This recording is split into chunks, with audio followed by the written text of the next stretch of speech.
जी नमस्कार, स्वागत है आप सभी का हमारे चैनल सीटेट अधिगम में। दोस्तों, आज की इस वीडियो में हम बात करने वाले हैं सभी जगहों के जो लेटर निकल रहे हैं उसके संबंध में। जी हाँ, लगभग 2-3 ज़िला को छोड़ दें तो लगभग सारे ज़िले का लेटर निकल चुका है। उसमें एक ऐसा ज़िला है किशनगंज, जहाँ का लेटर निकला है उसमें इस प्रकार की त्रुटि की गई है कि आपकी जो रिक्ति है वो किशनगंज से कम आने की उम्मीद है। अगर आप अभ्यर्थी इस चीज़ को सही ढंग से नहीं लेते, जो अभ्यर्थी किशनगंज के हैं नहीं लेते हैं, तो हो सकता है कि आपके ही ज़िला में रिक्ति कम आए। बात करेंगे आज की इस वीडियो में इसी सब्जेक्ट पे, इसी टॉपिक पे, और आप लोग को क्या क्या ध्यान देने की ज़रूरत है सभी ज़िलों के अभ्यर्थियों के लिए। गौर से देखिएगा इस वीडियो को और लास्ट में टोटल इसका निचोड़ आप लोग को मैं बताऊंगा। तो दोस्तों, वीडियो में आगे बढ़ने से पहले सबसे पहले आप चैनल को सब्सक्राइब कर ले, बेल आइकन को प्रेस कर ले ताकि आने वाली वीडियो का नोटिफिकेशन मिलता रहे। सबसे पहले स्क्रीन पे, आप मोबाइल के स्क्रीन पे देख लीजिए कि जो लेटर किशनगंज का निकला है और जो लेटर दूसरे ज़िले का निकला है, क्या फ़र्क है दोनों में। देख सकते हैं आप, यह किशनगंज का लेटर है। इसके चीज़ों को ध्यान से देखिएगा आप, क्योंकि बहुत सारी चीज़ इससे क्लियर होने वाली है। कार्यक्रम जिला शिक्षा पदाधिकारी किशनगंज, इसका पत्रांक नंबर जो है 500 यानी कि लेटर नंबर, यह निकाला गया है किस विषय में, इसको देख लीजिए। यहाँ पे आप देख सकते हैं कि इसका सब्जेक्ट क्या है। सब्जेक्ट को आप ठीक से देखेंगे, यहाँ पे लिखा हुआ है कि प्रारंभिक शिक्षक नियोजन 2022-23 हेतु दिनांक 17/7 से 31/5/2022 यानी कि 17/7/2019 से 31/5/2022 तक सेवानिवृत्त, मृत त्याग पत्र एवं अन्य कारण से होने वाले रिक्ति संबंधित आंकड़ा उपलब्ध कराने के संबंध में। इसका मतलब यह होता है कि जो शिक्षक रिटायर कर गए हों या फिर मृत हो गए हों या कोई अन्य कारण से रिक्त पद रह गए हों, उससे संबंधित आंकड़ा उपलब्ध कराने के संबंध में कह रहा है। इसका मतलब यह नहीं होता कि विद्यालय में जो शिक्षक और छात्र का अनुपात है उसके अनुसार रिक्त पदों की गणना करके उपलब्ध कराने के संबंध में। ये है किशनगंज का लेटर, और यह लेटर कहीं से यह क्लियर करता हुआ नज़र नहीं आता कि आपका जो सीट है वह छात्र अनुपात के साथ रिक्त माना जाए। यहाँ पे सिर्फ यही दे रहा है कि किशनगंज से जो सेवानिवृत्त और मृत त्याग पत्र या अन्य कारण से रिक्ति है उसी को उपलब्ध कराने के लिए। तो कहीं ना कहीं किसी ज़िला में अगर इस प्रकार की बातें होती हैं और वहाँ पे ना सेवानिवृत्त हुआ हो ना मृत हुए हो, तो वो 0 लिख के अगर देता है रिक्ति, तो समझिए कि यही लेटर के अकॉर्डिंग इसी प्रकार की कुछ चीज़ें होंगी। अब ध्यान देने वाली बात यह है कि किशनगंज से कितना सीट मिल पाता है, इस पर और भी आगे हम चर्चा करेंगे। सबसे पहले एक दूसरे ज़िला के लेटर को देख लेते हैं। किसी अन्य ज़िला के लेटर को आप उठा के इससे मिलान करके देखिए, तब आपको पता चलेगा। आप देख सकते हैं कि यह सारण जिला शिक्षा पदाधिकारी, यहाँ पे उनका प्रेषक है, ये भी देख सकते हैं। इनके भी सब्जेक्ट को देखेंगे। सब्जेक्ट को देख लेते हैं। सबसे पहले विषय है पंचायती राज संस्था एवं नगर निकाय संस्था के अंतर्गत प्राथमिक एवं मध्य विद्यालय में मूल कोटि एवं स्नातक कोटि के शिक्षक की रिक्ति उपलब्ध कराने के संबंध में। यहाँ पे टोटल रिक्तियों की बात इनके द्वारा की गई है। यहाँ पे पूरे डिफिनीशन से देखा जाए तो टोटल रिक्ति के लिए इन्होंने लेटर को निकाला है, यानी कि ये छात्र और शिक्षक अनुपात का भी रिक्ति को जोड़ रहे हैं। और भी किसी जिला को देखते हैं तो जी हाँ, यहाँ देखिए, ये कैमूर जिला का लेटर है और यह लेटर क्या कहता है इसको देख लेते हैं। यहाँ पे सीधे सीधे ये लिखा गया है कि पंचायती राज संस्था एवं नगर निकाय संस्था के अंतर्गत प्राथमिक एवं मध्य विद्यालय मूल कोटि एवं स्नातक कोटि के शिक्षक के उपलब्ध रिक्त पदों का ब्यौरा उपलब्ध कराने के संबंध। लगभग सभी लोगों ने लेटर इनसे डिफरेंट दिया है। यहाँ पे आप देख सकते हैं कि ये जो मेंशन किए हुए हैं, इस हिसाब से किशनगंज जिला में रिक्ति जो है बहुत कम बनने की उम्मीद है और अभ्यर्थियों को इस पर काम करना होगा, देखना होगा।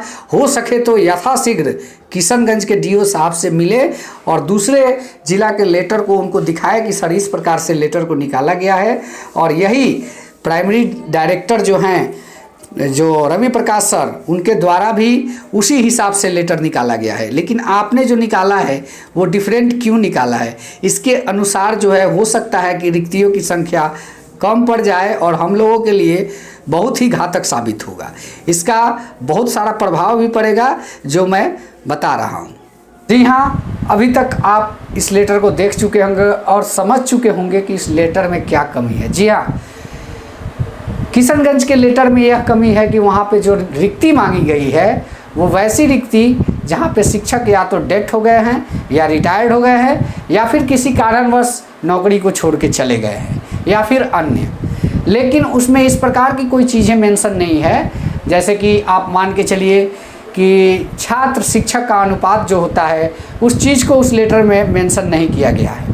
ऐसे में हो सकता है कि यह तीन ही प्रकार की रिक्ति को काउंट किया जाए और जो छात्र शिक्षक रेशियो के हिसाब से जो सीट निकलनी चाहिए उस पर कोई बीओ ध्यान ही ना दे। किशनगंज के जितने भी बीआरसी हैं उस पर बीओ साहब का ध्यान नहीं जाए तो समझ लीजिए कि आपका सीट जो है कम हो जाएगा। ऑटोमेटिक स्वाभाविक है, क्योंकि आप तो वैसी रिक्तियों को ले रहे हैं जिस रिक्तियों का जो मतलब कि डेट रिक्ति हुआ या फिर रिजाइनेशन का या फिर सेवानिवृत्त का, वैसी रिक्ति को आप ले रहे हैं। वैसी रिक्ति तो आप काउंट नहीं कर रहे हैं जो छात्र और शिक्षक का अनुपात के रेशियो को बताता हो। तो ऐसे में किशनगंज में रिक्ति जो है, सीट जो है कम आने की संभावना भी बन सकती है। इस पर ध्यान देने वाली बात है। क्या करना है, क्या उपाय है, आगे इस वीडियो में हम बताएंगे। और एक चीज़ और एक पॉइंट उस लेटर के माध्यम से मैं आप लोग को जो कमी है उस लेटर का बता रहा हूँ। वहाँ पे सीधे दिखाया गया है कि 17/7/2019 से लेकर 31/5/2022 तक की रिक्ति। जी हाँ, ये जो डेट लगा दिया गया है, यहाँ पे बीओ साहब जो लेटर जारी करेंगे, यानी कि बीच का जो गैप आ रहा है, मान लीजिए कि 5 महीना तक का ले रहे हैं, तो कितना हुआ टोटल 58 मंथ के रिक्ति को वो लेने जा रहे हैं। दूसरा कुछ नहीं कर रहे हैं और इसमें आपकी रिक्ति जो होगी कम हो जाएगी। कैसे कम हो जाएगी? क्योंकि अगर आपको याद है तो मैं ये बताते चलूँ कि 94,000 शिक्षक बहाली जो चल रही थी छठे चरण में, वो एक प्रकार से कहें तो बैकलॉग की ही सीट थी। उसमें रिक्तियाँ अलग से कुछ जोड़ा नहीं गया था, जिसका रीज़न है कि कहीं भी जो एग्जैक्ट तरीके से सीटों की संख्या होनी चाहिए नहीं थी। इसीलिए बहुत सारे अभ्यर्थी जो है नियोजन से वंचित रह गए, जिसका उदाहरण है एसएसटी के छात्र जो अभी भी रोड पे घूम रहे हैं 7वें चरण के इंतज़ार में। तो आप समझ सकते हैं कि जब छठे चरण का सीट बैकलॉग का था तो आप यह क्राइटेरिया क्यों लगा दिए कि 17/7/2019 तक की रिक्ति। तो इस वो पहले का जो रिक्ति है वो कहाँ गया? यहाँ तो रिक्ति जो है आप 2011 के बाद का रिक्ति का कोई सूचना ही नहीं दे रहे हैं। यहाँ पे ये डेट नहीं मेंशन होके अगर लिख दिया जाता कि 31/5/2022 से पहले तक की रिक्ति, तो समझिए कि आपका सब टोटल आ जाता। तो कहीं ना कहीं यह लेटर में डेट जो मेंशन कर दिया गया है, इसके बीच के ही रिक्ति को मांगा गया है। जैसे 17/7/2019 के बीच की रिक्ति, यानी कि जो 58 मंथ हो रहा है, 58 मंथ की रिक्ति को मांगा जा रहा है। वो 94,000 शिक्षक बहाली जो है वो भी एक बैकलॉग की बहाली थी, उसमें भी सीटों को काउंट नहीं किया गया था। तो वैसी स्थिति में वो सीट तो रिक्त रह जा रहा है, कहीं ना कहीं 7वें चरण में जुड़ नहीं रहे हैं।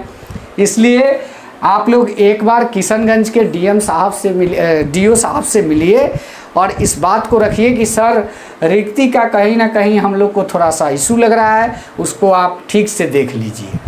तो दोस्तों, अगर इस प्रकार की त्रुटि आपके ज़िले में भी पाई जाती है बिहार के 38 जिले में से जो भी जिला में इस प्रकार की त्रुटि पाई जाती है तो प्लीज़ आप डीओ साहब से संपर्क करें, नहीं तो 7वें चरण में रिक्तियों की संख्या जो होगी हो सकता है कि आपके ज़िले में कम आए और बाकी बचे ज़िले आपके ज़िले में कम आने के कारण प्रभावित होंगे, क्योंकि आप भी दूसरे ज़िले में आवेदन कीजिएगा और होगा क्या कि आपके जो पड़ोसी ज़िले नज़दीक के ज़िले में जिसमें आप आवेदन करेंगे वहाँ के अभ्यर्थी भी परेशान होंगे। ऐसे में कंपटीशन बढ़ जाएगा, या तो आपकी नहीं होगी या फिर उस ज़िले के लोकल जो शिक्षक अभ्यर्थी होंगे उनकी नहीं होगी। तो ऐसे में आप लोग दबाव बनाएं, क्योंकि 7वें चरण की बहाली में आपको मौका मिलना और आपका नौकरी होना अनिवार्य होगा और तभी जाके आप शिक्षक बन पाइएगा। छोटी छोटी चीज़ों पे भी नज़र रखने की आवश्यकता है।